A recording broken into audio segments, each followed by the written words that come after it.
কমেছে ক্রেতার সংখ্যাও। এ নিয়ে ভুল জয়রা মাংসের বাজার থেকে বিস্তারিত জানাতে যুক্ত হয়েছেন আসাদ জামান। আসাদ, মাংসের বাজারের দরদাম নিয়ে বিস্তারিত জানাবেন। ব্রয়লারের দাম বাড়া নিয়ে ক্রেতারা কি বলছেন?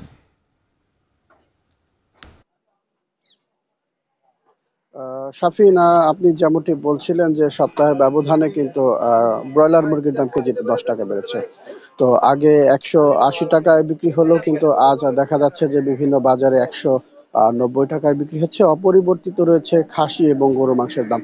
আমি যদি গরুর মাংসের দামের কথা বলি, প্রতি কেজি বিক্রি হচ্ছে 700 টাকা কেজিতে। অপরদিকে যে খাসির মাংস রয়েছে সেটা কিন্তু 1000 টাকা কেজিতে বিক্রি হচ্ছে বলে আমরা জানিয়েছি। আমি এখন রয়েছি ভুলজরা মাংসের বাজারে। আমার পেছনে যে দোকানটি দেখা যাচ্ছে, এই দোকানে মানে এখন পর্যন্ত ভোর থেকে কিন্তু গরু জবাই করা হয়। এখন পর্যন্ত তারা ক্রেতা সংকটের কারণে মাত্র বিক্রি করেছে 4.5 কেজি গরুর গোস্ত। তো প্রত্যেকটা দোকানের অবস্থাই একই রকম।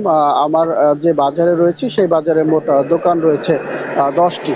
ক্রেতা সংকটের কারণে এখন 5 জন ব্যবসায়ী তাদের ব্যবসা গুটিয়ে ফেলেছেন। আর 5 জন যারা রয়েছেন তারাও কিন্তু আগের চেয়ে অনেক কম সংখ্যক গরু জবাই করে বিক্রি করছেন। তো তাদের সাথে কথা বলেছি, তারা জানিয়েছেন যে মূলত আসলে কয়েকদিন যাবৎ বৃষ্টি এবং যে এই যে বর্তমান পরিস্থিতি, অনেকেই বের হতে পারছেন না, আয় কমে গেছে, যার কারণে কিন্তু দেখা গিয়েছে যে যারা মাংস ক্রেতা ছিলেন তারা কিন্তু অনেকাংশে মাংস কেনা কমিয়ে দিয়েছেন বলে জানিয়েছেন। অপরদিকে যে ব্রয়লার মুরগির দাম, এখানে কিন্তু ক্রেতারা বলছেন যে আসলে তারাও চাচ্ছিলেন যে সবকিছুর দাম ক্রেতাদের নিয়ন্ত্রণে চলে আসুক। কিন্তু বিক্রেতাদের সাথে কথা বলেছি, তারা আমাদেরকে জানিয়েছেন যে মূলত যে এই যে সবকিছু মুরগির ফিডের দাম এবং সবকিছুর যে খরচ, যার কারণে কিন্তু আসলে তারা মানে 180 বা কিংবা 90 বা এর চেয়ে নিচে কিন্তু বিক্রি করতে পারছে না। তো তারাও জানিয়েছে যদি কম টাকায় তারা মুরগি মাংস কিনতে পারে, সেক্ষেত্রে কিন্তু তাদের বেচা বিক্রি আরো বাড়ে এবং লাভও কিন্তু তাদের বেশি হয়। আর যদি এই যে গরুর মাংসের বাজারের কথা বলি, তারাও জানিয়েছে যে যদি গরু বাজার থেকে বা হাট থেকে কম দামে কিনতে পারা যায়, সেক্ষেত্রে কিন্তু দেখা যায় যে তারাও কিন্তু কম দামে বিক্রি করতে পারে। অপরদিকে যে এই যে দাম 700 টাকা কেজিতে, অন্যান্য বাজারেও আমরা দেখেছি যে তার থেকে কিন্তু বেশিতে বিক্রি হয়, কারণ এটা খুচরা এবং পাইকারি মাংসের বাজার হিসেবে কিন্তু মানিকগঞ্জে বেশ পরিচিত। এখান থেকেই বিভিন্ন হোটেল, রেস্তোরাঁ, তারপর যারা খুচরা মাংসের ব্যবসায় রয়েছে তারা কিন্তু এখান থেকে মাংস কিনে নিয়ে কিন্তু কেনা বেচা করে বলে আমাদেরকে জানিয়েছেন। তো তারাও দাবি করেছেন যে মাংসের দাম কমানোর জন্য কিন্তু গরু যদি কম দামে কেনানো যায়, সেক্ষেত্রে কিন্তু তারা কম দামে বিক্রি করতে পারবে। তো শাফিন, এই ছিল আমার কাছে মাংসের বাজার থেকে সর্বশেষ সংবাদ। সহকর্মী আসাদ জামান যুক্ত হয়েছিলেন মানিকগঞ্জ থেকে, জানাচ্ছিলেন মাংসের দরদাম নিয়ে বিস্তারিত। পাইকারি সবজির হাটে প্রতিদিন সবজির দাম কমেছে কেজিতে 8 থেকে 10 টাকা পর্যন্ত। সর্বশেষ স্বাভাবিক থাকায় কমেছে দাম, এতে কিছুটা স্বস্তি ফিরেছে ক্রেতাদের মনে। এ নিয়ে বিস্তারিত জানাতে যুক্ত হয়েছেন মাজিদুর রহমান। মাজিদ, জানাবেন সবজি বাজারের ক্রেতা সমাগম কেমন, বেচাকেনা নিয়ে বিক্রেতারা বা কি বলছেন? শাফিন, আজকে সকাল থেকে কিন্তু এই বগুড়ার মহাস্থান পাইকারি সবজি হাটে কিন্তু প্রচুর পরিমাণে সবজি এসছে। কোনো সবজি সরবরাহ বেশ বেশি, আবার অনেক সবজি যেগুলো এই সময়ে বেশি হয় নাই কৃষকের ঘরে, সে সবজিগুলো সরবরাহ একটু কম। তবে আমি যে জায়গাটি রয়েছে সেটি হলো একটি এখানে লাউ। সে লাউ বিক্রি হচ্ছে আজকে প্রতি পিস 10 টাকা থেকে 35 টাকা কেজি দরে। প্রতি পিস এটা বিক্রি হচ্ছে 10 থেকে 35 টাকা। বেশিরভাগ লাউই বিক্রি হচ্ছে 20 টাকা প্রতি পিস, এবং এখান থেকে লাউ বিভিন্ন স্থানে বিভিন্ন মোকামে যাচ্ছে। এছাড়া যে আরও যে সবজিগুলো রয়েছে, বিশেষ করে কচুরমুখী, সেটি বিক্রি হচ্ছে 35 টাকা কেজি দরে। এখানে বেগুন বিক্রি হচ্ছে 50 থেকে 60 টাকা কেজি দরে, আর পটল বিক্রি হচ্ছে 25 টাকা কেজি দরে। তবে এখানে বেগুন এবং পটলের সরবরাহ আগের তুলনায় অনেকটা কম মনে হয়েছে। আর এখানে যে লাউ, সে লাউটা বিক্রি বেশ সরবরাহ অনেক বেশি এবং দামটা অনেক কম, এটি বলছেন কৃষকেরা। আর মিষ্টি যে কুমড়া, সেটি বিক্রি হচ্ছে 15 থেকে 20 টাকা কেজি দরে। এখানে কৃষকরা যেটি বলছেন, গত কয়েকদিন অর্থাৎ 15 দিন আগে যে দামটি ছিল, সেই দামটির তুলনায় প্রতি কেজি এবং প্রতি পিস লাউ এগুলোর দাম কিন্তু 10 থেকে 12 টাকা 60 টাকা কমেছে। এখানে যে কচুরমুখী বিক্রি হয়েছিল 40-45 টাকা কেজি দরে পাইকারি, সেটি কিন্তু আজকে 35 টাকা কেজি দরে পাইকারি হচ্ছে হচ্ছে কচুরমুখী, পটলও বিক্রি হচ্ছে 25 টাকা কেজি দরে। আর এখানে পাইকাররা যেটা বলছেন যে সরবরাহ কিছু কিছু সবজি সরবরাহ বেশি হওয়ার কারণে সেই সবজিগুলোর দামটা কমেছে।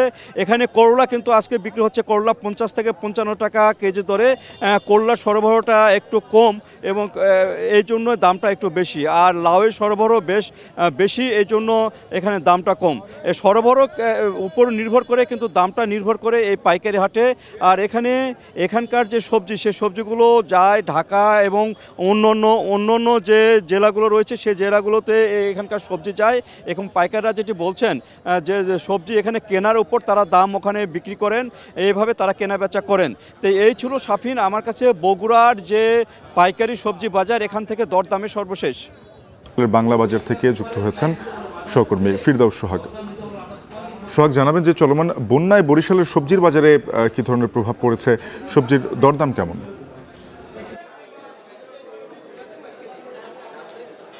ধন্যবাদ আপনাকে। বরিশালে কিন্তু বন্যা নাই এখন পর্যন্ত। বন্যার কোনো মানে পরিস্থিতি এমনই যে বন্যা বরিশালে সাধারণত হয় না। তবে এবারের পরিস্থিতি কি হবে এখন পর্যন্ত ভালোই রয়েছে, কিন্তু তারপরও কিন্তু বরিশালের যে সবজির বাজার তাতে কিন্তু একটি প্রভাব রয়েছে। দেশের বিভিন্ন স্থানে বন্যা হচ্ছে, সেই অজুহাতে কিন্তু বরিশালের সবজির দাম বেড়ে গেছে। কিছু কিছু পণ্যের দাম বেশ বেড়েছে। যেমন আমি যদি একটু দেখাবার চেষ্টা করছি, পেঁয়াজের দাম কিন্তু এক লাফে বেড়ে গেছে 20 টাকা কেজিতে। আর অন্য আরেকটি পণ্যের দাম বেড়েছে 80 টাকা কেজি, সেটি হচ্ছে কাঁচামরিচের দাম। কাঁচামরিচের দাম গত সপ্তাহ 200 টাকা ছিল। এখানকার যারা খুচরা বিক্রেতা রয়েছেন তারা যেটি বলছেন যে কাঁচামরিচের দাম আজকে 280 টাকা কেজি দরে বিক্রি হচ্ছে। আর পেঁয়াজের দাম বিক্রি হচ্ছে 120 টাকা কেজি দরে। পেঁয়াজের মধ্যে আবার প্রকারভেদ রয়েছে, যেগুলো তুলনামূলক একটু ভালো সেটি 120 টাকা, আবার 115 টাকা বা 110 টাকাও কিন্তু পেঁয়াজ আছে। যে পেঁয়াজ গত সপ্তাহে বিক্রি হয়েছিল 100 টাকা কেজি দরে, সেটিরই আজকের দরদাম জানিয়ে দিলাম। এছাড়া যে অন্যান্য যে পণ্য রয়েছে, যেমন বরবটি, পটল, কাকরোল, লাউ, ঝিঙা, তারপরে করলা সহ অন্যান্য যত ধরনের পণ্য আছে সব ধরনের পণ্যের দাম কিছুটা বেড়েছে। গরুর মাংসের দাম যদি বলি, সেটি কিন্তু আগের মতোই রয়েছে, 750 টাকা কেজি দরে বিক্রি হচ্ছে। আর হচ্ছে খাসির মাংস কিন্তু বিক্রি হচ্ছে 1050 টাকা কেজি দরে। মাছের দাম যদি বলি, মাছের দামের কিন্তু বিভিন্ন প্রকারভেদে মাছের 20 থেকে 25 টাকা কেজিতে বেড়েছে। আর সবজির দাম কিন্তু তুলনামূলক একটু বেশি বেড়েছে, যেটি হচ্ছে যেমন লাল শাকের, যদি এখানে স্থানীয় ভাষায় এক মুঠো বলে, এক মুঠো যদি লাল শাক কেউ কিনতে যায় তাহলে আজকে কিন্তু 25 টাকা লাগছে, যেটি গত সপ্তাহ 15 থেকে 20 টাকার মধ্যে কিনতে পারতো। এর বাইরে যদি কলমি শাক সবচেয়ে কম দাম ছিল, সেই কলমি শাকও আজকে কিন্তু যেটি 10 টাকা মুঠো বিক্রি হতো এখানে স্থানীয়ভাবে, সেটি কিন্তু আজকে আমরা বিক্রি হতে দেখেছি মুঠো 15 টাকা থেকে 16 টাকা দরে। এর বাইরে যেটি হচ্ছে আলুর দামও কিন্তু তুলনামূলক কিছুটা বেড়েছে। আলুর দাম কিন্তু কেজিতে গত সপ্তাহে যেটা ছিল তার থেকে 3 থেকে 4 টাকা বেড়েছে, এরকম আমরা জানতে পেরেছি। তবে একটা কমেছে যে জিনিসের দাম, সেটি হচ্ছে মুরগির দাম। আমরা জানতে পেরেছি যে সোনালী মুরগির দাম এবং ব্রয়লার মুরগির দাম এটা তুলনামূলক কিছুটা কমেছে। ব্রয়লার মুরগি 160 টাকা দরে এবং সোনালী মুরগি বিক্রি হচ্ছে 230 টাকা দরে। এই যেটি গত সপ্তাহে বিক্রি হয়েছিল 240 টাকা দরে। মুরগির দাম ছাড়া আর সব কিছুর দামই কিন্তু বাড়তি। এতটুকুই ছিল বরিশালের বাংলা বাজার থেকে যে পণ্যের দামের বর্তমান কি অবস্থা তার সর্বশেষ তথ্য। সহকর্মী ফিরদাউস সোহাগ যুক্ত হয়েছিলেন বরিশাল থেকে, জানাচ্ছিলেন বাজার পরিস্থিতি। এখন জনপদে